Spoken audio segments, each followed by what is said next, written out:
I will turn it over to Mayor Nigg and Councilmember Morabito. You know, Tom, you hit really the highlights there.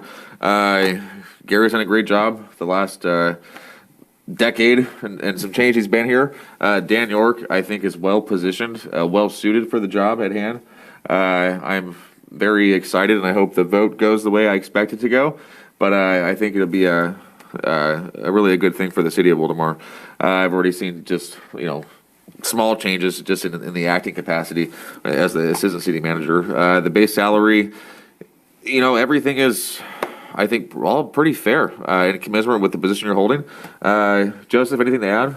Well, I mean, I wrote. That's right. You have a my bunch. big thing, so I don't know if the other council members will speak first. Or, Let's go. Let's hear it. All right. So then at some point, there's a political cartoon that Patrick's going to put up, so I'll kind of give you this sign that when you can do that. So, and so I appreciate if you indulge this. I mean, this is something that hopefully is a once a decade kind of a thing. So I just have so many places I could start from. So let me skip to the end and work reverse. So Dan York is the best candidate for the job, and we were able to come up with a contract that all sides can live with.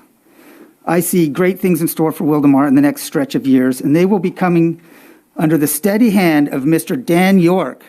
Wait for thunderous applause. At this point, let me say that when we started the process of looking for our next city manager, I wasn't sold on Dan. My desire was to go in a new direction, but I could sense that the balance of the council was leaning to Dan, even after our first meeting on the subject. So the position of a member on the city council shouldn't be about any individual's personal opinions, but about helping guide the city as part of a large team. A team that needs to be as cohesive as possible. Oftentimes, that means recognizing that the solid points of others and not being recalcitrant in one's preconceived notions. And there's a difference between being steadfast and being recalcitrant. But I digress. Anywho. So Dan and I had several chats that cumulatively were several hours long. I got to learn more about him and his vision for Wildomar, and could tell over the course of a couple of months that he was the ideal candidate. In that time, I transitioned from being okay with him to having him as my first pick. No lip service, real confidence that you, Mr. Dan York, are a great choice for this position. I mentioned that I was ready to go in a new direction with the city manager. And with all due respect, truly, really, to the current administration, the one that kept the city afloat during some very lean years, I can confidently say that my box of in a new direction gets checked with a selection of Dan York. The question was going to come down to the contract and if any agreement could be made.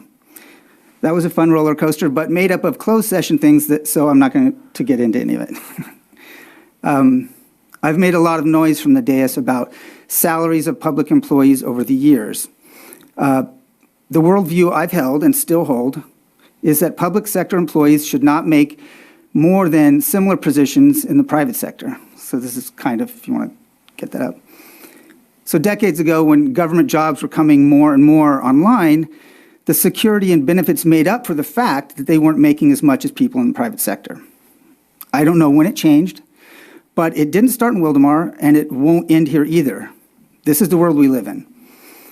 The complaint of bloated public employee salaries stretches back a very long time. If you look at the cartoon, when we were up in Sacramento for the League of California Cities, they had all sorts of art, vintage art like this, and that was from the 1930s talking about the same topic. So it is what it is. And you can take it down. Okay, I assured the other council members that I wouldn't allow my lack of experience or difference of opinion when it came to a high-dollar salary to derail the process. In other words, if the other members of the council were satisfied with the numbers, I would be too. Now, this is not me trying to play it from both ends. I support this contract and the numbers included in it. In conclusion, this process has been a valuable learning experience for me, and I want to thank Ben for suggesting that I be on the subcommittee with the mayor to navigate the waters of choosing a new city manager. I look forward to being part of a team that gets Wildomar to the next step. But I'm sure you're all wondering, what about the baseball analogy that you always seem to include? I was not wondering. Yeah, wait for audible groan. Anyway, I could liken you to our opening day pitcher, which is always a high honor, But you're more than that. Plus, if I went with the pitcher idea, I don't know how it would sound to urge you to get a lot of strikeouts. You're not a player. You're a combination of general manager and field manager. The city council can be the ownership group along with the residents. I'm likening this to opening day for an expansion team. Now, an expansion team takes years to put together before it's ready to play in the big leagues, and we're finally here. You have your team. Now fill out the lineup card and let's start piling up wins for Wildemar. Last thought on it is this. Not even championship teams go undefeated, so we understand that there will be setbacks now and then. But with you guiding the way, I believe we'll achieve our goals. Now go get them. All right. That was good, Joseph. Marsh, anything? Okay. Let's see if we have any public comments. There's not much more to say. Yeah, no, that was good. You got it all.